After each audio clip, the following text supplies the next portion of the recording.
What information do I need to add a contact to FaceTime on my iPad? Hello there, iPad users. In today's tutorial, we'll walk you through the easy steps to add a contact to FaceTime on your iPad. By the end of this video, you'll be able to add your contact swiftly and start FaceTiming in no time. What information do you need? The key to adding a contact to FaceTime is having the right information about the person you want to add.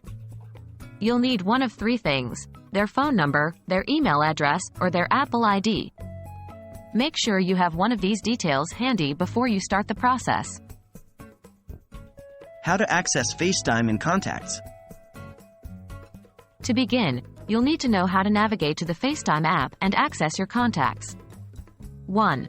Open the FaceTime app on your iPad. 2. If you're in a call, tap the back arrow in the top left corner. 3. Tap the plus icon, plus, in the top right corner. How to add a contact.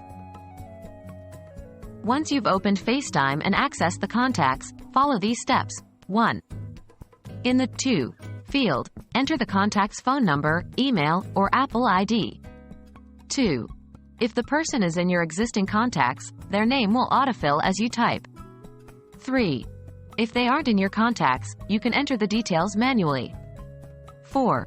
Tap the Video or Audio option to start a FaceTime call.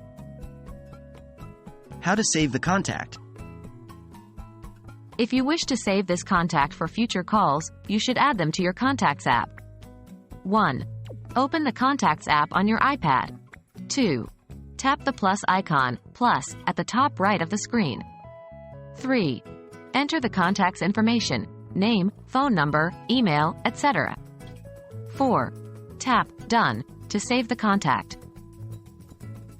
And there you have it. You've now learned how to add a contact to FaceTime on your iPad. Remember, the key piece of information you need is the person's phone number, email address, or Apple ID. Once you have that, you're all set to start chatting. We hope this video was helpful, and we look forward to bringing you more handy tips and tricks for your iPad.